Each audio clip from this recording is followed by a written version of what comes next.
The submitted material, The Five Types of Wealth, is a really transformative framework that redefines success beyond financial gain, advocating for a holistic approach to building time, social, mental, physical, and financial wealth.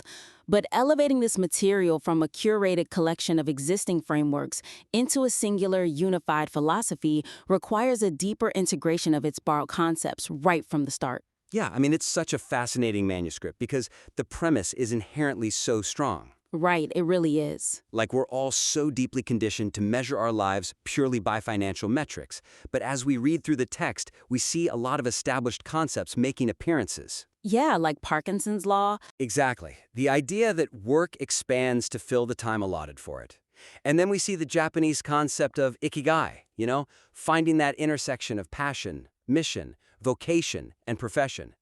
Plus, classic models like the Eisenhower Matrix and the Feynman technique. So let's look closely at the section discussing the Eisenhower Matrix and Ikigai. Okay, sure. Right now, it feels like a beautifully curated museum of productivity hacks, but we want the reader to use these tools to build their own unique house. Ah, I love that analogy. Because the weakness here is that it relies heavily on well-known, pre-existing models without fundamentally transforming them.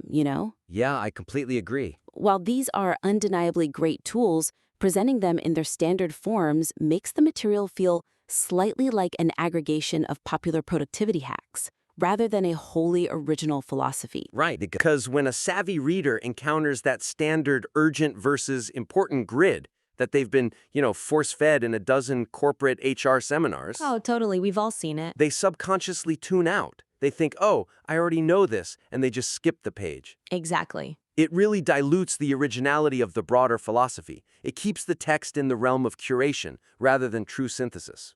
So our actionable suggestion here is, instead of just dropping in these standard frameworks, recast and customize every existing tool specifically through the unique lens of the 5 types of wealth. I like that. Make them proprietary. Yes, make them proprietary to this specific philosophy, so they cannot be found anywhere else. That makes a lot of sense. So let's look at a concrete way to do this. Okay. Instead of teaching the standard Eisenhower matrix of urgent versus important, the author could create a wealth conflict matrix. Wait, but isn't that just slapping a new label on the Eisenhower Matrix? I mean, how does calling it a wealth conflict matrix actually change a reader's behavior on a Tuesday morning? Well, that's a completely fair challenge, but mechanically, it operates entirely differently. How so? So the traditional matrix plots task urgency against task importance, right? Right? But a wealth conflict matrix helps readers prioritize what to do when two entirely different types of wealth are violently at odds. Let's game out that Tuesday morning. Okay, I'm listening. Say you have an urgent financial task, like a last-minute client presentation that could secure a massive promotion. High stakes? Exactly. But it directly conflicts with an important social task, like your child's school play. Oh, wow. Yeah, in a standard productivity matrix, you're just paralyzed because both are urgent and both are important. Precisely. But by filtering the conflict through the lens of the 5 wealths, it forces a macro assessment of your current season of life. I see. It forces the reader to weigh time wealth against financial wealth. If you're highly leveraged financially, but your social wealth is bankrupt because you've missed the last 3 school plays, Right. the matrix gives you the empirical philosophical permission to let the client presentation burn. It rewires the brain to value relationship capital as highly as financial capital. Okay, yeah, I see how that transforms a generic hack into a deeply personal philosophical tool. Yeah, it actually solves the friction. So let's apply that same logic to the Feynman technique, which is traditionally about learning complex subjects by explaining them simply. Right. A second concrete example would be to adapt the Feynman technique into a mental wealth loop, specifically geared toward identifying and discarding societal expectations of success. That's clearly laid out. I wonder, though, if we've considered exactly how the mental wealth loop would alter the original steps? Well, the Feynman steps are usually learn, teach, assess, and simplify, right? Yeah, usually for things like quantum physics. Exactly. But here, to build mental wealth, which the text defines as cultivating clarity and peace over constant stress, you have to clear out the junk. So how does that work mechanically? The reader has to articulate their inherited beliefs about money. Let's say the belief is, I need a title with director in it by age 35. Okay, and then they have to teach that belief to a 10-year-old? Yes, you explain that belief to a hypothetical 10-year-old version of yourself. Oh, wow. The 10-year-old asks, why? And you have to assess where your answer sounds completely absurd, like because society says that's what makes me important. Ah, when you say that out loud to a child, the belief just collapses. It really does. And then finally, you simplify your actual core desires. By doing this, the author transitions from being a curator of good ideas to the architect of a singular life philosophy. I love that. So, we've built these highly customized proprietary tools, but there's a glaring issue we need to confront. Which is? A tool is completely useless if you're trapped in a box and can't swing it, which brings us to the massive blind spot of agency in this manuscript. Right. So transitioning here, strengthening the argument's universal applicability, involves directly addressing the systemic constraints that can severely limit a person's individual agency. Yeah, because the premise assumes a high degree of control over one's schedule, geography, and financial baseline. The material makes a strong case for taking back agency by highlighting the author's story of quitting a high-stress finance job and moving 3,000 miles across the country in just 45 days. It's super inspiring, honestly. It really is. It proves the value of choosing time and social wealth over pure financial wealth. But is there a risk that focusing solely on these highly privileged pivots might overlook readers dealing with systemic roadblocks? absolutely, that's the fundamental weakness here. It inadvertently highlights a significant baseline of privilege, completely overlooking readers who are strictly at level 1 financial wealth. Right, those in survival mode. The ones who cannot simply redesign their lives or opt out of the Red Queen's race without facing ruin. Exactly. If the text doesn't address them, the framework comes across as a boutique luxury for the elite. I mean, you can't tell someone who is drowning to just, choose to swim in a different ocean. No, you really can't. So our suggestion is to introduce a dedicated perspective that validates readers in high-constrained environments. Yes.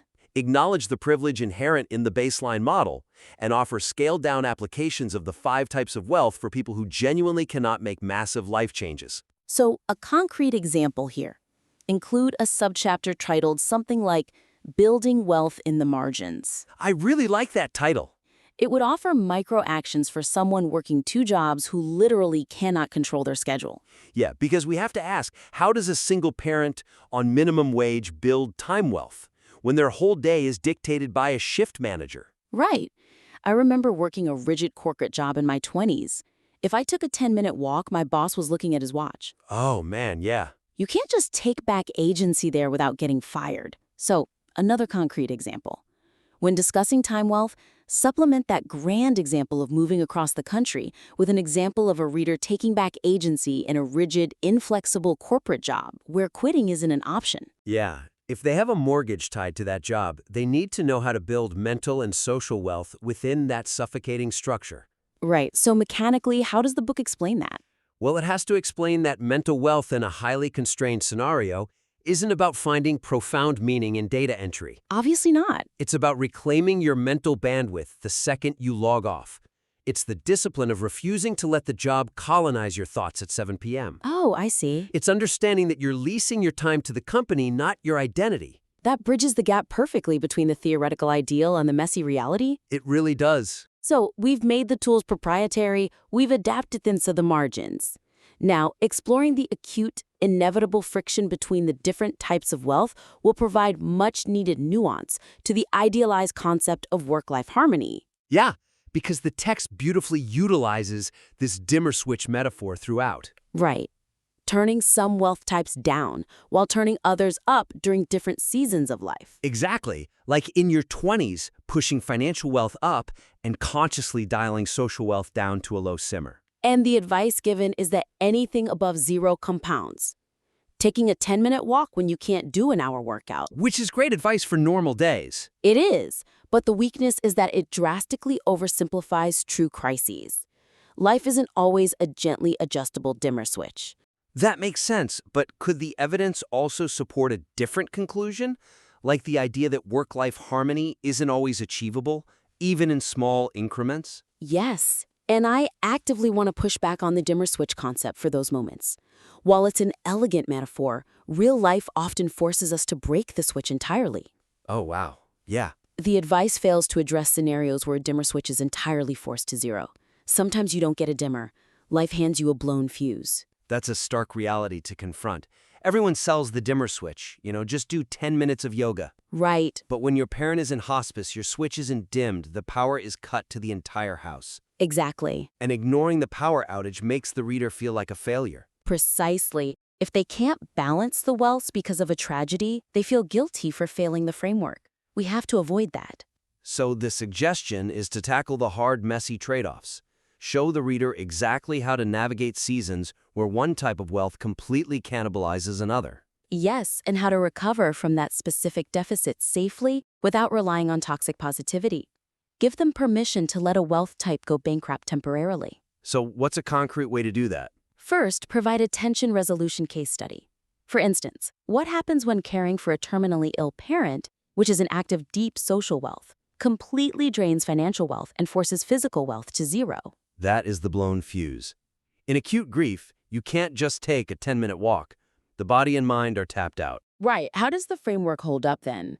The text needs to guide the reader through the psychological reality of letting a wealth type die temporarily, stripping away the shame. And then, once the crisis passes, how do you come back? That's the second concrete example. Create a wealth recovery protocol. Okay. Suppose a reader has neglected physical wealth for 10 years to build financial wealth.